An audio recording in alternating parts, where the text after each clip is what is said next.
नमस्कार। मैं हूं आपका हमजुमान संजीव चौहान और आप इस वक्त बने हुए हैं स्टेट मिरर हिंदी के खास कार्यक्रम में। खास मेहमान है हमारे आज JS सोढ़ी, जसविंदर सिंह सोढ़ी साहब, भारतीय फौज के रिटायर्ड लेफ्टिनेंट कर्नल। स्वागत है सोढ़ी साहब। जय हिंद संजीव जी। ये मेरा सौभाग्य है कि मैं आपके चैनल पर हूं। सोढ़ी साहब, हम लोग का भी सौभाग्य है, इस भारत का सौभाग्य है कि आप जैसे फौजी बेबाक बहुत संतुलित बात करते हैं। जियो पॉलिटिक्स हो, सैन्य रक्षा, विदेश नीति हो, कूटनीति हो, लेकिन आपने इसमें महारत हासिल की हुई है और हम लोग आपसे सीख रहे हैं। भारत आपसे सीख रहा है, जो प्रेजेंट जनरेशन है वो भी आपसे सीख रही है। आज हम लोग बात करेंगे सोढ़ी साहब, भारत, बांग्लादेश, पाकिस्तान, इस ट्रायंगल पे, इस त्रिकोण पे। बांग्लादेश के हालात खराब हैं। पूर्व प्रधानमंत्री वहां की खालिदा जिया अब नहीं है दुनिया में। फरवरी में इलेक्शन ड्यू है वहाँ के बांग्लादेश के। बांग्लादेश जल रहा है साल भर से। दूसरी पूर्व प्रधानमंत्री जो निर्वासित जीवन जी रही हैं, शेख हसीना, भारत में। भारत बांग्लादेश के रिश्ते बहुत तल्ख हैं। ऐसे में पाकिस्तान जो है वो उछलने लगा है। पाकिस्तान और बांग्लादेश के जो टॉप शीर्ष नेता हैं, टॉप लीडर्स, उनका मिलना जुलना बढ़ गया है। ये इसमें पाकिस्तान अपना हित देख रहा है जलते हुए बांग्लादेश के बीच घुस के, या पाकिस्तान के भारत के लिए कांटे बो रहा है बांग्लादेश के रास्ते में, बांग्लादेश और भारत के रास्ते में। प्लीज। संजीव जी, 1950 में जब 3 साल हुए थे भारत को आजाद हुए और पाकिस्तान को एक नए देश के रूप में उभरे, उस साल पाकिस्तान की अर्थव्यवस्था भारत की अर्थव्यवस्था से अच्छी थी। पाकिस्तान की पर कैपिटा जीडीपी 83.3 अमरीकी डॉलर थी, भारत की थोड़ी कम 82.2 अमरीकी डॉलर थी। लेकिन 1950 से लेकर 2025 तक क्या बदला कि भारत दुनिया की चौथी बड़ी अर्थव्यवस्था बन गया और पाकिस्तान कंगाली की तरफ पूरी तरह अग्रसर हो गया। पाकिस्तान की गलत नीयत और गलत नीतियां, जो पाकिस्तान का भारत विरोधी और हिंदू धर्म विरोधी नीतियां रही हैं, मानसिकता रही हैं, ये पाकिस्तान को डुबाती रही हैं। इसी से आपके प्रश्न का जवाब मिल जाता है कि पाकिस्तान अपनी अच्छाई वहां पे सोचता है जहां उसे भारत को नीचा दिखाना होता है, और उसका परिणाम क्या होता है? भारत तरक्की करता है और पाकिस्तान बर्बादी की तरफ बढ़ता रहता है। तो जहां तक पाकिस्तान की बात है, पाकिस्तान का जो मूल आधार है वो है भारत विरोधी और हिंदू धर्म विरोधी, और ये बदल नहीं सकता है। अब हम आते हैं बांग्लादेश और पाकिस्तान के बात की। इसी साल 9 जुलाई को जनरल अनिल चौहान, जो कि भारतीय सशस्त्र बल के चीफ ऑफ डिफेंस स्टाफ है, उन्होंने बयान दिया कि जिस तरह से चीन, पाकिस्तान और बांग्लादेश की नजदीकियां बढ़ रही हैं, ये आने वाले समय में भारत की अखंडता और सुरक्षा के लिए दिक्कत करेंगी। 8 जून 2017 को जनरल बिपिन रावत, जो तब भारतीय सेना के अध्यक्ष थे, उन्होंने बयान दिया था कि भारत को 2.5 फ्रंट वॉर के लिए तैयार होना होगा। उस साल बांग्लादेश भारत के साथ था, लेकिन सब कुछ बदल गया पिछले साल जब बांग्लादेश में सरकार बदली। आज भारत को 3.5 फ्रंट वॉर के लिए तैयार होना होगा। बेशक बांग्लादेश सैनिक तौर पे भारत के खिलाफ मोर्चा खोले ना खोले, लेकिन हमें उसके लिए सैनिक तैयारी करनी होगी, जो हम पिछले साल तक नहीं करते थे। हमें यकीन था कि बांग्लादेश और भूटान हमारे अटूट मित्र हैं, इनके अगेंस्ट हमें कोई सैनिक तैयारी नहीं करनी है। अब जो आपकी बात है कि जिस तरह से पाकिस्तान और बांग्लादेश के उच्च अधिकारियों की मुलाकात हो रही है, ये तो पिछले साल 5 अगस्त के बाद कितनी बढ़ गई।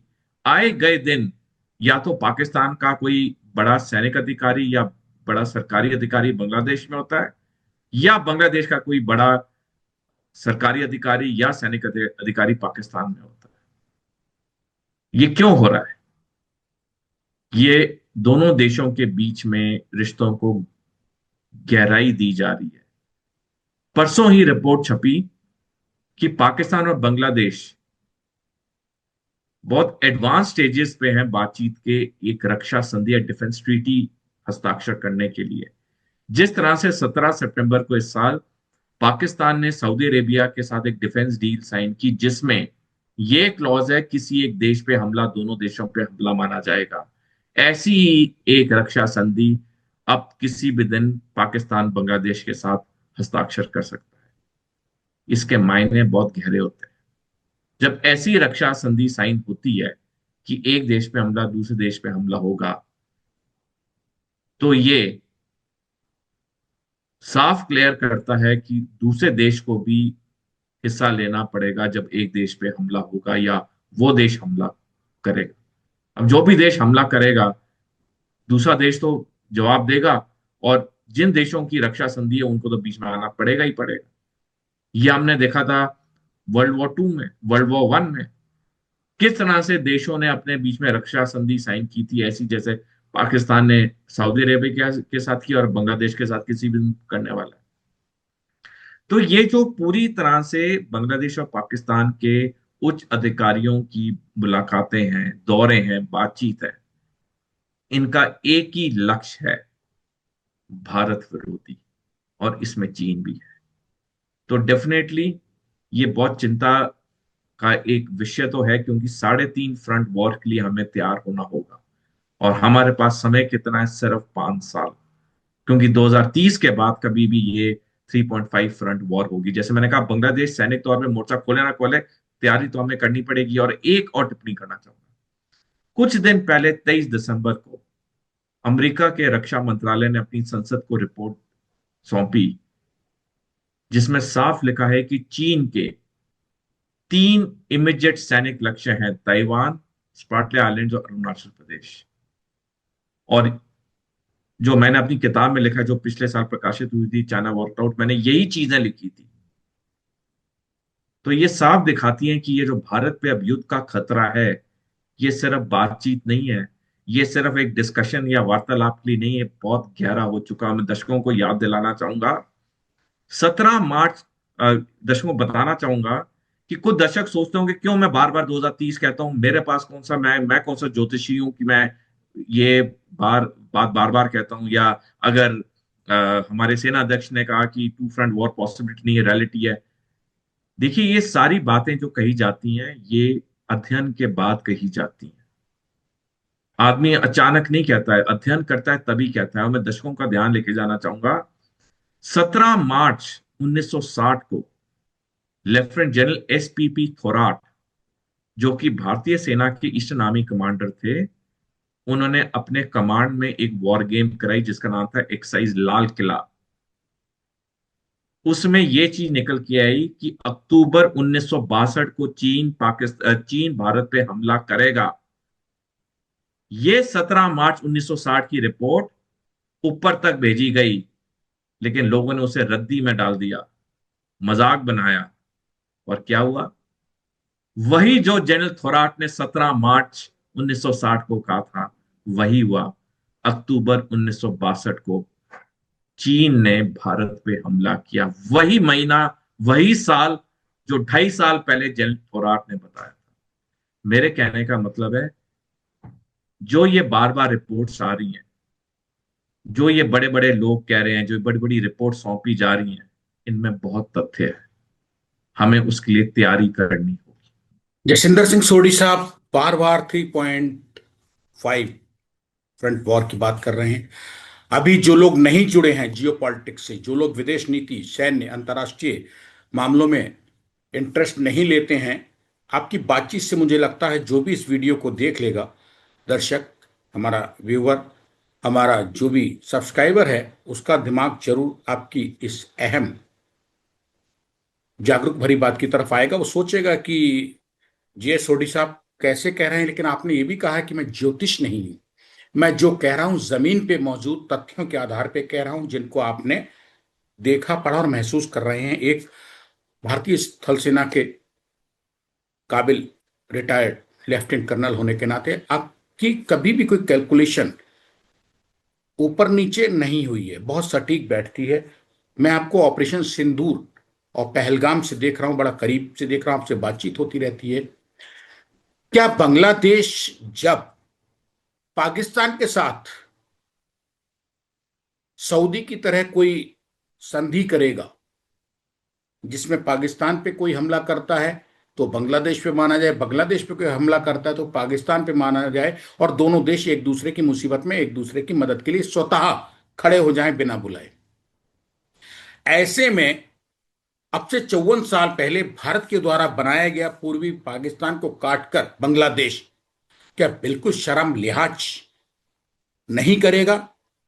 या आपको कुछ अभी से लगने लगा है कि बांग्लादेश अब भारत के हाथ से निकल गया है? संजीव जी देखिए, बांग्लादेश तो भारत के हाथ से निकल गया।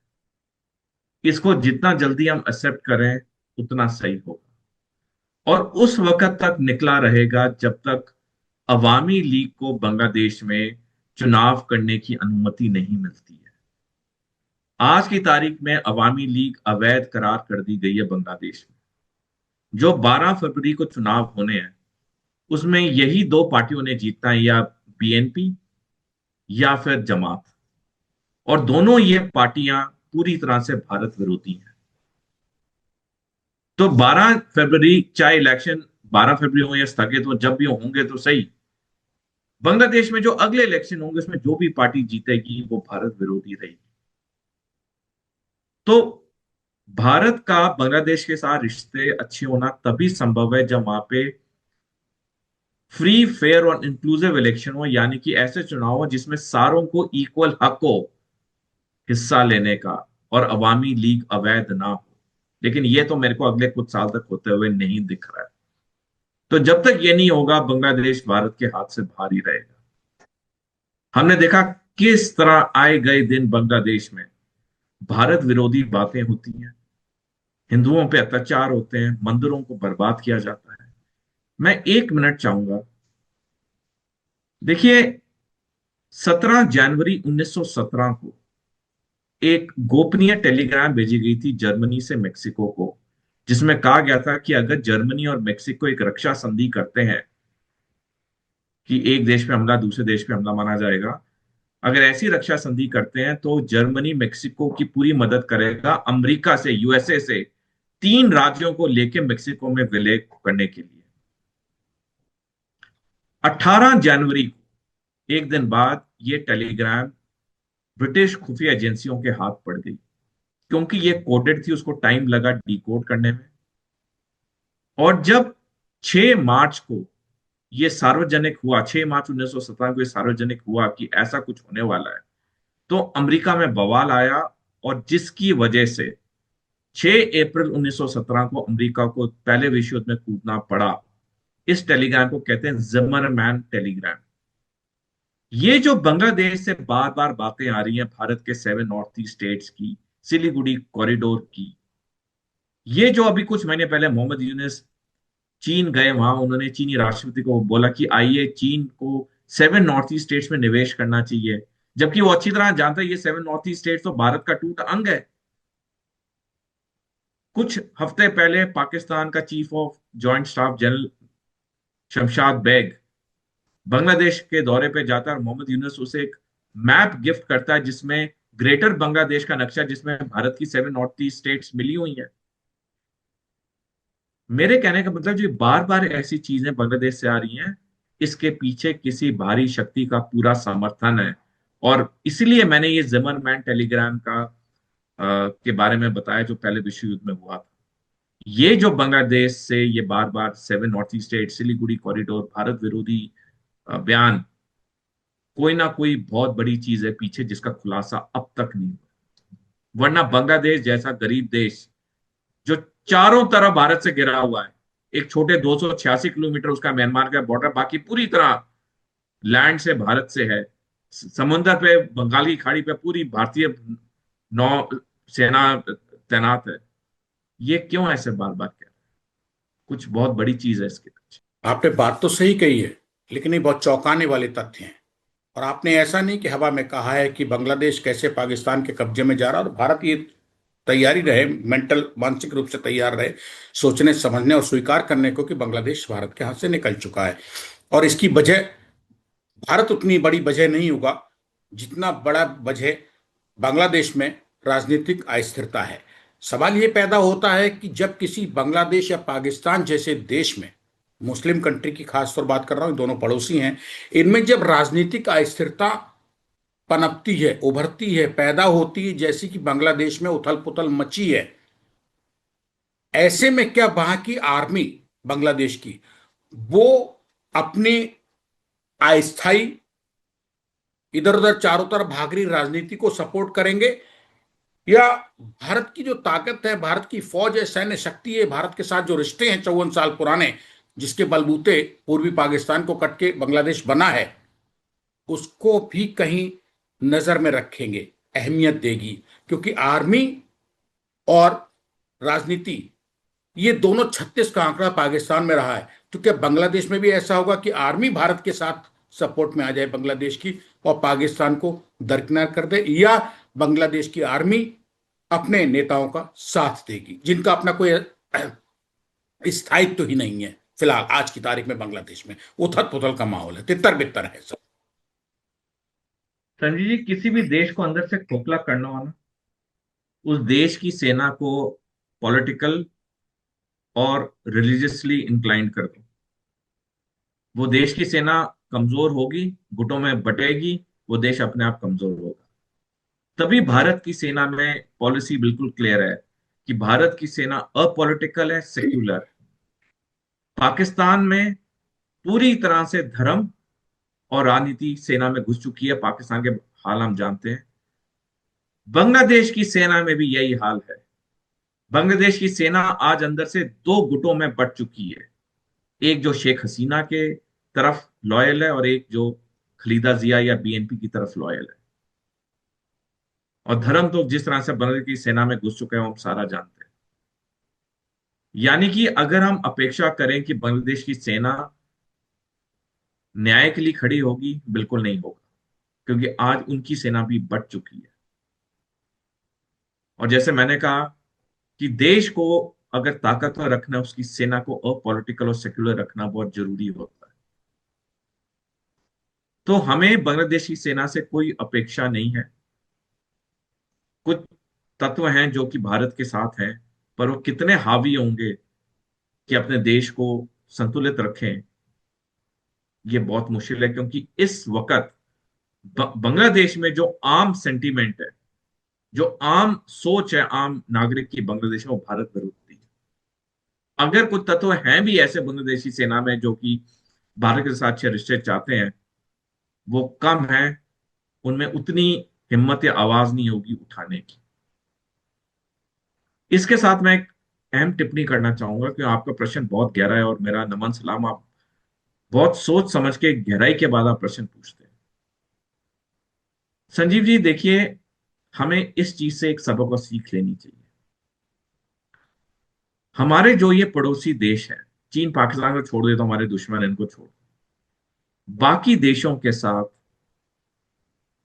हमें दूसरी तरह से भी रिश्ते बनाने चाहिए। उदाहरण के तौर पे इनके सेनाओं के बड़े जनरलों को भारत के उच्च पुरस्कार देना, किसको पद्म भूषण दे दिया, किसको सेना मेडल दे दिया। इससे क्या होता है, एक जो ह्यूमन टू ह्यूमन कांटेक्ट होता है ना, लिंक होता है, वो बहुत बढ़ जाता है। जब आप किसको सम्मानित करते हैं, वो इंसान आपके खिलाफ अगर सोचता भी है ना, तो वो कार्य नहीं कर सकता है, क्योंकि आपने उसे सम्मानित किया है। एक बेशरम इंसान ही करता है कि जो उसको सम्मानित करे उसकी वो बेइज्जती करे, एक बेशरम इंसान, जो कि कम लोग होते हैं। लेकिन कोई भी नॉर्मल इंसान भी होगा ना जिसको हम सम्मानित करेंगे, हमारे खिलाफ नहीं जाएगा। आप पाकिस्तान को जी हम लताड़ते हैं, सब ठीक है, कट्टर देश है। आप देखिए, कुछ हफ्ते पहले पाकिस्तान ने अमेरिकी सेना के जनरल कुरील, जो कि सेंट कॉम या सेंट्रल कमांड के अध्यक्ष थे, रिटायरमेंट से पहले उन्हें अपने देश के पुरस्कार से सम्मानित किया। जनरल कुरील को बुलाया इस्लामाबाद, एक भव्य समारोह में उसको पाकिस्तान के एक अवार्ड से सम्मानित किया। डोनाल्ड ट्रंप को नोबेल पीस के लिए लिख दिया, बेशक उसने किया हो ना हो, कर दिया, लिख दिया। आज क्या है, फैक्ट्स क्या है ग्राउंड पे? अमेरिका पूरी तरह पाकिस्तान के साथ खड़ा है। हमें यही चीजें अपने पड़ोसी देशों के साथ करनी चाहिए, चीन पाकिस्तान को छोड़ के। बांग्लादेश के सेना के अधिकारियों, नौसेना के हों, श्रीलंका के हों, इस चीज में हम चूक गए। और आज अगर हम अपेक्षा करें इनकी सेनाएं हमारे लिए खड़ी होंगी, बहुत मुश्किल है। लेफ्टिनेंट कर्नल सोढ़ी साहब, आपकी बातचीत से बहुत साफ शब्दों में कहा जा सकता है कि दुश्मन के अंदर भी अगर कोई होशियारी है तो उसको उसका दुश्मन खींच ले। यही दुश्मन को हराने की, दुश्मन की ताकत बन जाता है। कई बार दुश्मन आ गया है, कंफ्यूज हो गए होंगे दर्शक। आप ही की बात से मैं बात कह रहा हूं कि पाकिस्तान खेल कर रहा है। अमेरिका के चुनिंदा एक दो लोगों को ट्रंप को सिफारिश करके दिलवा नहीं सकता, उसकी ताकत नहीं कि ट्रंप को वो नोबेल पुरस्कार दिलवा दे, लेकिन कागज पे लिखना ट्रंप को मानसिक तौर पे उसकी तरफ घुमाएगा। वहां के जनरल को बुला के सम्मानित करना पाकिस्तान ने खेल किया है मानसिक तौर पे। जब वो जनरल कहीं अमेरिका में किसी बड़ी मीटिंग में बैठा होगा तो एक बार उसके दिमाग में रहेगी, यार मुझे उसने सम्मानित किया था। इतना जरूर रहेगा सर। और भारत, भले ही 36 का आंकड़ा हो भारत का, लेकिन भारत को पाकिस्तान से इतनी सी चीज अपने काम की है। नाक रगड़ने वाली बात नहीं है यहाँ पे।